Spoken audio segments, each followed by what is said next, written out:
everyone's favorite top surgery scar game that no one's gonna play, Dragon Age, the Veilguard. Nice. Ladies and gentlemen, we've said this before and we're going to say it again. Dragon Age the Veilguard is not looking good. Things are not looking to be in the favor of this game. Who would have expected this? It's almost like everyone knew that this is gonna happen. Except BioWare? Was BioWare responsible for this slop? No one cares, because the company who made this is gonna go bankrupt now. I'm pretty sure it's BioWare, which is sad, because BioWare did release a lot of bangers back in the day. But then again, so did Blizzard, so did Ubisoft, so did many other game companies like Bethesda and whatnot. And now, they're just corrupt husks. As it gets closer and closer to release. Obviously, you guys are aware, but some of you might not be. The game is going to release on October 31st, Halloween of this year. Now, that's actually pretty damn hilarious when you consider that people are pretending to be things that they're not. But ultimately, Dragon Age the Veilguard can't even get into the top 50 bestsellers, and it's still about 2 weeks away from release, and that is very daunting considering that all the games prior that actually did well so far have been in the top sell, at least the top 5 sell, for a long time, even well before they were about to release. But this game, 2 weeks up until release, can't even get in the top 50. That was really bad. I don't remember that episode. What the hell? Now, again, ladies and gentlemen, this is pretty telling numbers, and also the amount of followers that this game has is pretty telling as well. This game only has about 60-something thousand followers on Steam, and anytime you have something... Dude, no one wants this game. It looks like Fortnite. The story is gonna be the most non-masculine thing anyone has ever seen. It disrespects the old fan base, and it fully wants to embrace the non-existential modern audience. You could not make a verse combination of things, even if you tried honestly. And these people do it professionally and get paid. That is hilarious. Like that, you don't really get crazy amount of concurrent players. You usually end up somewhere in the 15 to 30,000 range, give or take, in concurrent playership. It's not going to look good for Dragon Age the Veilguard, and I'm telling you right now, there's a lot of reasons for this. So let's get into the article, guys, from That Park Place. But of course, before we do, if you are new here, just consider hitting that subscribe button. I would greatly appreciate it, and like the video to push us out into that YouTube algorithm. It says Dragon Age the Veilguard still outside of Steam's top 50 bestsellers with just over 2 weeks until release. Gee, I wonder what... That is so insane and bad, by the way. Again, this may seem not a big deal, but you need to understand, a successful game typically is called something that sells 3 million copies, and that is probably, well, 3 million plus copies, depending. The top of every year where the top game gets released is extremely wild, and it can fluctuate between, 3 million copies sold is success, or 20 million copies get sold and it's a success. Hogwarts Legacy, how many copies did... Larion's game sell? I forgot its name, spacing out on that. But yeah, the first positions are so wildly different. A success can be from 3 million to upwards of 20 million copies sold. It is really wild. And this is not going to probably sell 2 million copies. Why? I wonder why. You know what I mean? When you offer androgynous characters with no option to make anything else other than an androgynous... No. This is lies and slander, Hypno. You are spreading misinformation here. The only androgynous and they/them characters are white males. Everything else is very distinctively either an ugly female or a black elf, pretty much nowadays. So, there you go. The only androgynous characters are the males.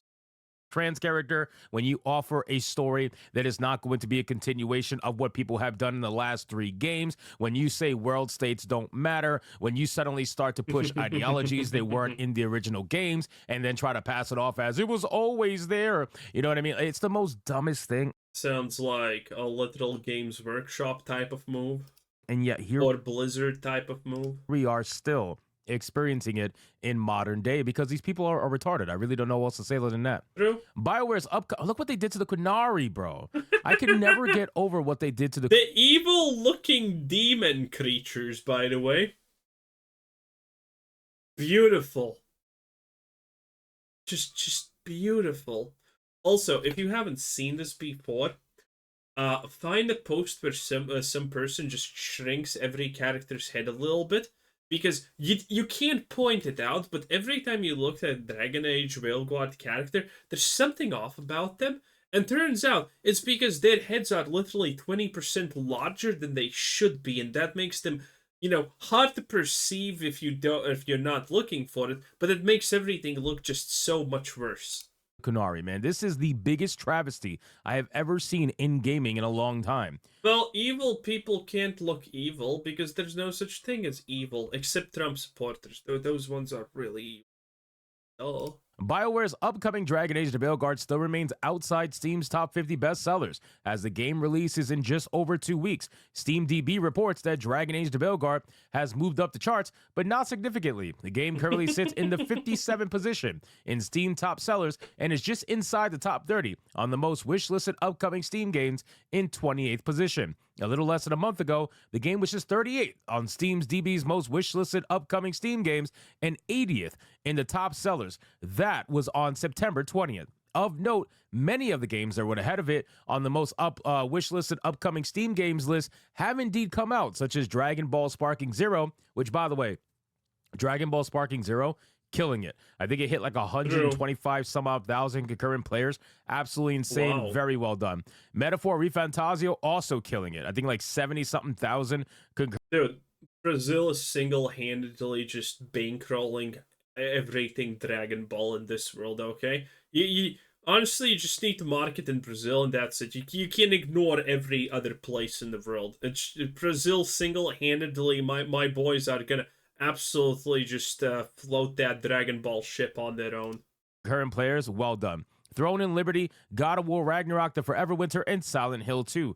Silent Hill 2, unfortunately, could have sold a lot more copies if they didn't advertise their game so divisively, right? And unfortunately, people don't like the direction that they've taken with some of the characters, and ultimately... Isn't Silent Hill kind of vocalified nowadays? All the hot females are gone, and now they're replaced with ugly, no, she doesn't want to speak with you type of characters. They are suffering for it. You know, some people are going to be like, well, it still had 22,000 concurrent players. That's not enough. That's not enough for a game that costs as much money as Silent Hill 2 Remake, unfortunately. Probably, yeah. Even with the console sales, but the console sales are not even that great either because it's on... Dude, Steam sales is the only thing that matters. Console sales...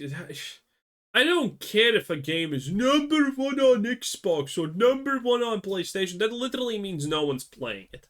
Number 7 on the PS Store. And number 7 on the PS Store, you might as well be dead. Just so you know, Concord, when it came out, was number 6 on the PlayStation Store. So imagine being number 7 on the... I did not know that. That is hilarious. That is even worse than actually what I expected. Store. Yeah, that's not a good look.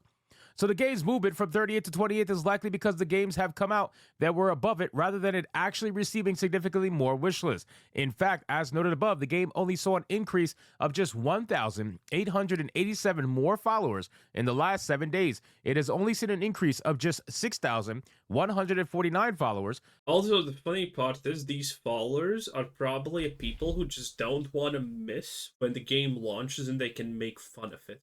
That's what probably a lot of people following this game are actually doing it for. Since September 20th. Now, again, guys, like I told you, the amount of followers that are following this game is a good indication of how successful the game is going to be. If you have 60-some-odd thousand followers, your game is not going to be that successful. They need a lot of money for Dragon Age: The Veilguard. Do not get it twisted. This game was in development hell for a long... Also, let me explain why all of these things like followers on Steam, pre-orders and in brick-and-mortar shops, why they actually matter. Because a lot of people probably don't exactly understand how these things work, but let me explain to you in a very easy way why this matters. Because when we're talking about games like this, the total fan base of people that are interested in it is probably in the millions. Probably overall, multiple millions of people are interested in what's going to happen to Veilguard for each their own reasons. Some are actually stupid enough to play it, some want to laugh about it, some just want to see what in the end will happen. And when you're talking about people in the millions, you have enough of a pool to accurately gauge percentile distribution in. And that means that, hey, if a game that has, a million fans has for example X pre-orders, we can judge that how it would look for a game that was well received and had no controversies, that also had, for example, a million people interested in it, and then we can compare these numbers. This is why things that seem minor and inconsequential, for example, only having 60k people following on Steam, which doesn't probably represent even 2% of people who are interested in the game, is a number that matters, and it is a number that probably, most likely, pretty accurately will represent the future outcome of what happens when this game launches. This is why brick and mortar store pre-orders matter. This is why Steam follows matter. For projects that are big enough with a player base interested in them, because that will show you what's going to happen in the future. Very rarely these statistics are wrong. It is very hard to find a game that was extremely successful at launch, but for example did not have a certain above X amount of followers on Steam, or a certain X amount of pre-orders in a brick and mortar shop. This is why these small numbers are extremely good indicators on most situations. Time. This game has gone through multiple different iterations of existing, which means that it's very similar to Skull and Bones, where it's been started and then killed, and then started and then killed, restarted, killed. You know what I mean? Like, it's been going over and over for a long time now. They have spent a lot of money on Dragon Age the Veilguard, and even though we don't have any official numbers, I would bet we're definitely well above the $200 million mark very easily, maybe even getting to the $300 million mark. Oh, Dragon Age Veilguard as Ubisoft's last resort to not get deleted into spare parts probably means that this game is going to be at least 250 million in development. Maybe even its full 350, maybe. Hard to tell, but most likely. Considering the amount of years. Because keep in mind, something that's definitely going to increase the expenditure of this is the fact that they are completely switching art style, that they are completely redesigning characters and doing a lot of things like that. That adds up a cost. Because now it takes longer than doing the things that they already knew how to do previously.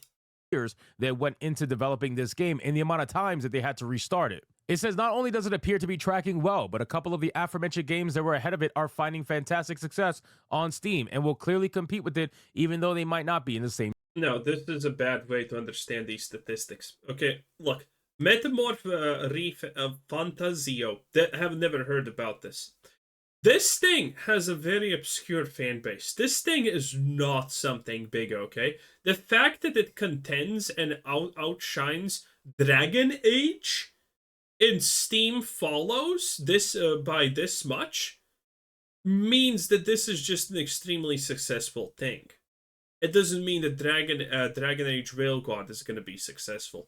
This is also a problem that people misunderstand. Genre. Metaphor Refantasio hit an all-time peak of 85,961 concurrent players just a couple of days after its release. Now, to be honest, I think the main reason why Metaphor Refantasio is hitting more players as time goes on is because word of mouth is carrying this game, right? People are actually enjoying it, people are excited about it, and word of mouth is going to carry it through, probably even to 90,000 concurrent. If they could get enough people to buy it at the same time and play it, I think they could get this number up there. Atlus also announced that the game has sold over 1 million copies in just its first day as well. It revealed it was the fastest selling Atlus title. To put that in context, Atlus developed Persona 5, which was also pretty successful. Dragon Ball Sparking Zero hit a peak concurrent of 122,554 on its official release date after hitting over 91,000 while it was just in early access. Furthermore, previous rumors from retail sources indicate the pre-orders for the game are paltry. YouTuber Dr. Disaster reported that his retail insider informed him that the pre-order sales were piss poor. Now, again, guys, so when it comes to retail sales, I say this all the time. they don't really matter too much, right, in terms of pre-orders for retail physical copies, because most games are sold digitally. It's not that you're going to completely ignore it, right? Because it all matters to some extent. You know, a number is a number, a sale is a sale. But in terms of the Yeah, again, if you look at previous titles, flops and successes, you're gonna see a very, very, very visible correlation of physical pre-orders. It exists, it's undeniable. overall grand scheme of whether or not a game's going to be successful, I'm not going to judge it based off of its physical pre-orders. I'm going to But overall, yes. For example, like the Persona themes game, that one, for example, you probably can't pre-order it in brick and mortar, and it's not such a huge franchise. People don't know about it too much, and word of mouth is what's spreading its success. That it's good, people are saying it, blah blah blah. Good videos are being made about it. That's what's spreading its success. So you may look at that and see that the brick and mortar pre-orders for that, even if they exist in the first place, honestly, I don't know. Probably not that high, but that's what happens when you release a game that people like and it gets traction through word of mouth. You also need to know how to account for these things. This is why people in business and finance and statistics get paid a lot of money, because you're supposed to know when to notice these things. And most people kind of struggle with this. judge it based off where it's at on the digital storefront. And looking at the Steam numbers, you can clearly see Dragon Age: The Veilguard is not doing well even on the digital storefront. And everything correlates. So if it's not even in the top 50 on Steam, that means, yes, the physical sales are going to be even worse. Guaranteed. People are not going to be buying this physically just because they're not even buying it digitally. It all correlates together. Now, again, I'll finish it off with this. Dragon Age: The Veilguard has decided to go in a completely different direction. Supposedly on the last game, by the way. I have never seen a company release the last part of a known franchise. Oh, it's the last part even? Oh, that just makes it actually so much worse. Anyway, that was Hypnotic. 10 out of 10. Bye.